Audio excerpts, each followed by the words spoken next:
اعوذ باللہ من الشیطان الرجیم بسم اللہ الرحمن الرحیم السلام علیکم ورحمۃ اللہ وبرکاتہ۔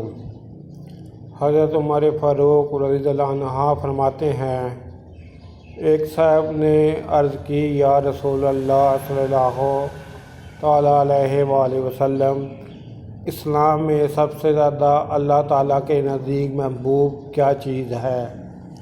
ارشاد فرمایا، وقت میں نماز پڑھنا، اور جس نے نماز چھوڑی اس کا کوئی دین نہیں، نماز دین کا ستون ہے۔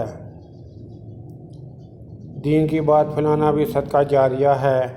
میرے یوٹیوب چینل جیسا نوکیا کو سبسکرائب کریں، اپنے دوستوں سے سبسکرائب کرائیں تاکہ میری حوصلہ افزائی ہو سکے اور میں زیادہ سے زیادہ ویڈیو اپلوڈ کر سکوں۔ اس کے علاوہ ویڈیو کے ڈسکرپشن میں درود پاک صلی اللہ علیہ وآلہ وسلم لکھا ہے، اسے بھی کم از کم 3 دفعہ ضرور پڑھ لیں۔ السلام علیکم ورحمۃ اللہ وبرکاتہ۔